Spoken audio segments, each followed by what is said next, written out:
Imagine finding out that something you do every single week inside your own kitchen, something you do specifically because you are trying to be efficient, trying to cut costs, trying not to throw away food, is silently and steadily creating the conditions for one of the deadliest cancers in the human body without your awareness. Does that sound exaggerated? Sadly, it is not. There is a routine that hundreds of millions of people repeat every week without giving it a second thought. Reheating leftovers. And the reality about what happens inside 4 very specific foods the second time heat touches them is something that most individuals will spend their entire lives without ever hearing. In the next few minutes, I am going to reveal exactly which 4 foods are the most dangerous to reheat, what they are chemically becoming inside your body when you press that button, and why that transformation is directly connected to one of the cancers with the lowest survival rates in all of modern medicine. Pancreatic cancer. I am Dr. Sarah Miller, and I am going to share something today that I believe every single person who cooks at home deserves to understand. Because I have sat across from too many patients who received a heartbreaking diagnosis and looked at me asking, why did nobody alert me about this earlier? I am finished remaining silent. Now here is what you need to understand before we begin. Your pancreas never alerts you. It does not ache when it is being harmed. It does not inflame. It does not send you a warning while the damage is quietly building over years and decades of repeated chemical exposure. By the time a patient notices the first symptom of pancreatic cancer, the back pain, the jaundice, the unexplained weight loss, the disease has usually been progressing for years. And the 5-year survival rate for pancreatic cancer remains around 12%. 12%.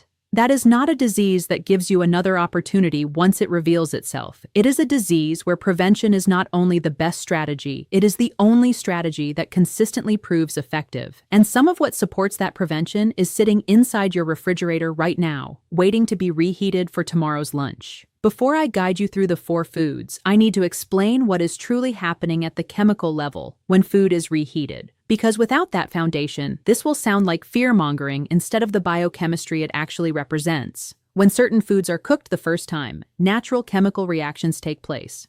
Proteins interact with sugars and heat. Nitrogen-containing compounds interact with available amino acids. Fats begin oxidizing. In most situations, the compounds produced by first-time cooking are present in amounts the body can manage, process, and eliminate. But reheating changes the equation completely. The second time heat is applied, several things occur simultaneously. First, whatever protective antioxidant compounds were present in the original food are further degraded or destroyed. The biological buffers that would have partially neutralized harmful compounds disappear. Second, the chemical reactions that produced small amounts of carcinogenic compounds during first cooking are accelerated once again, but this time without those buffers. Third, bacterial activity that occurred during cooling and storage has already started converting certain compounds, especially nitrates in vegetables, into more reactive and more dangerous intermediate forms. Heat then pushes those intermediates forward into carcinogens, the specific class of compounds we are most concerned about from a cancer research perspective, are N-nitroso compounds, also known as nitrosamines and heterocyclic amines.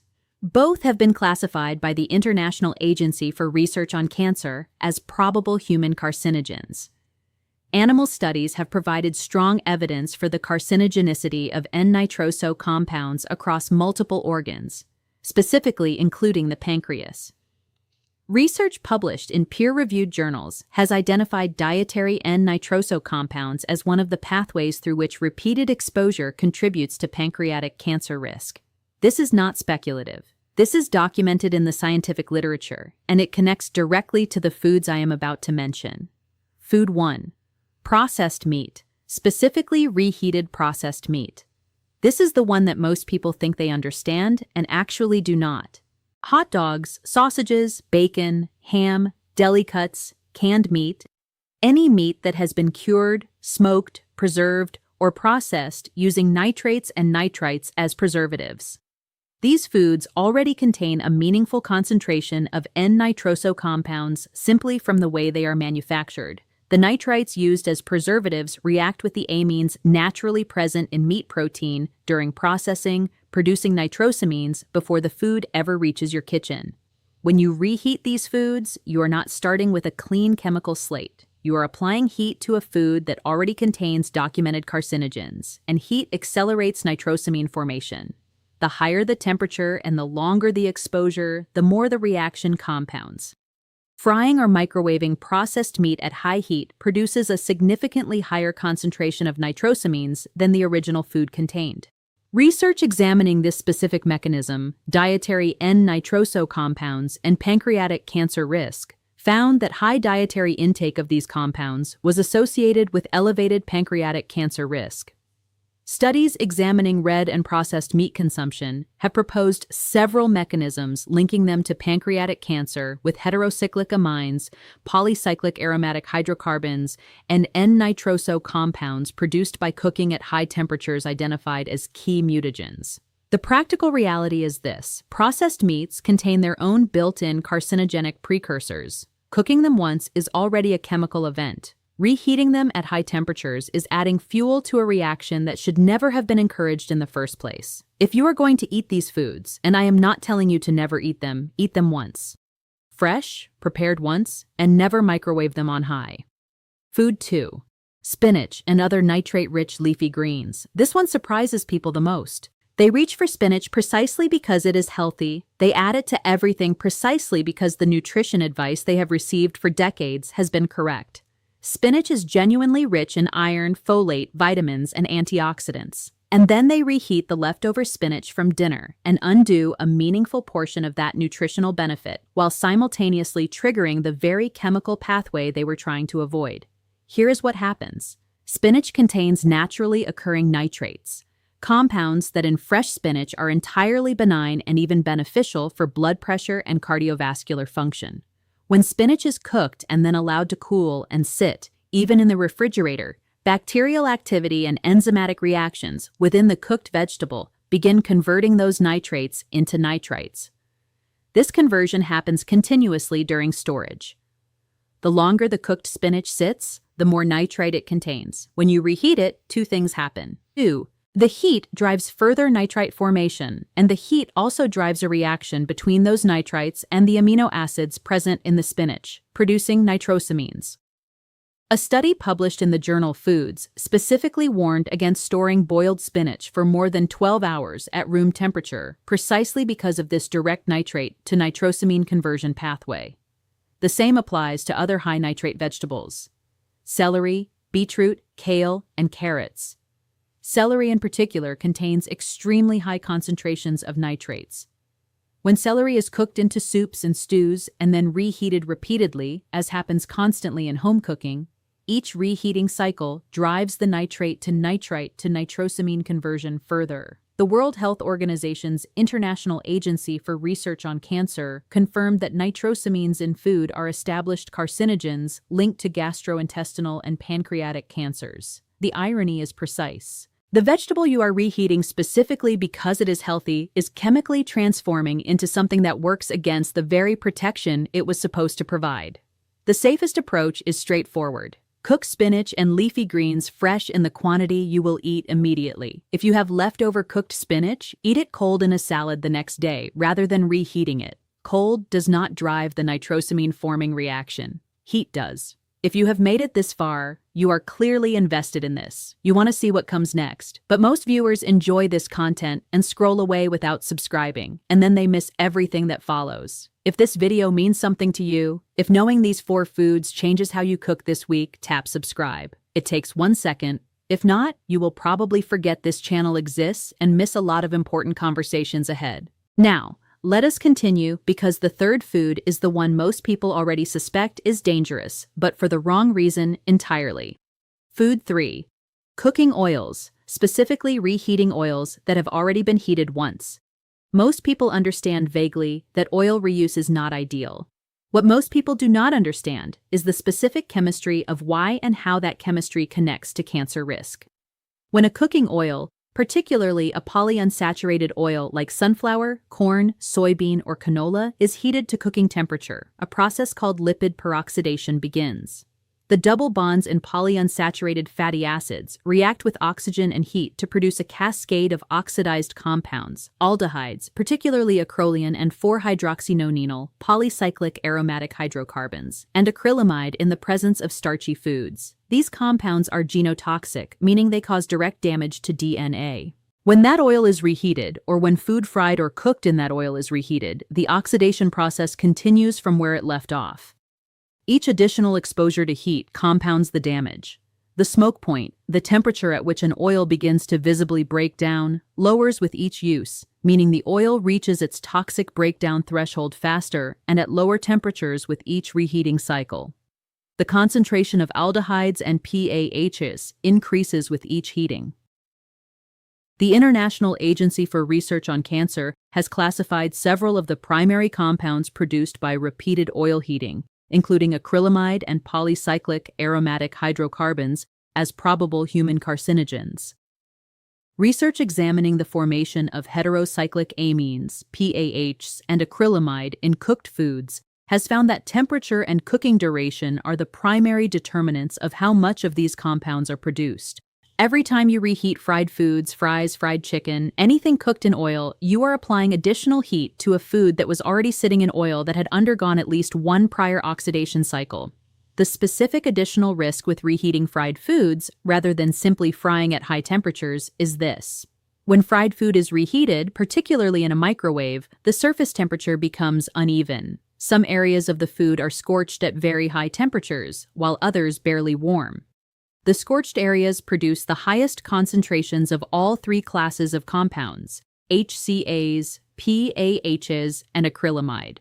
While you may not even notice the scorching because it occurs at a microscopic level that does not always produce visible browning. The safer approach: do not reheat fried foods. Eat fried foods once, fresh, immediately after cooking. If you must reheat, use an oven at a moderate temperature that warms the food evenly, rather than scorching surface areas, and never reuse frying oil. Discard it after one use. Food 4. Rice. And this one is different from the others in a critical way. The risk from reheated rice is not primarily carcinogenic in the same direct chemical sense as the previous 3 foods. The risk is a bacterial toxin that is heat-resistant, meaning reheating does not destroy it, and that has documented connections to intestinal inflammation, which is itself a known risk factor for gastrointestinal cancers over long-term repeated exposure.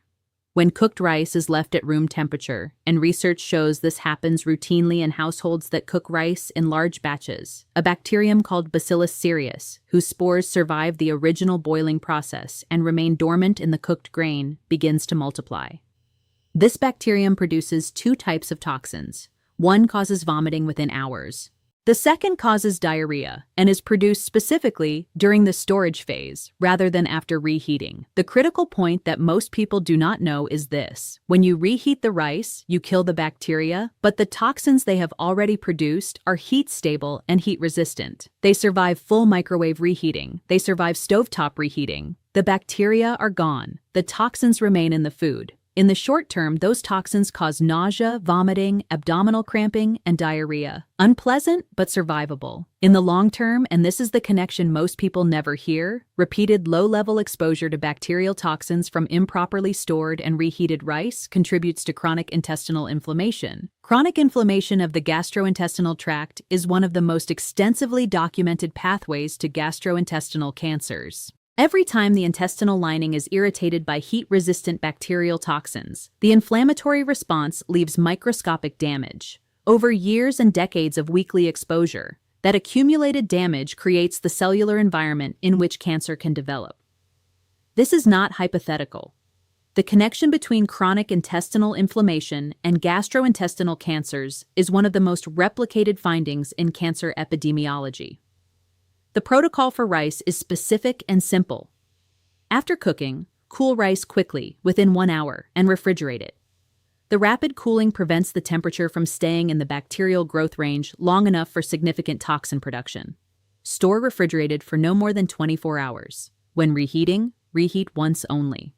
Ensure it reaches steaming hot temperature throughout, not just warm in the center, and never reheat rice a second time.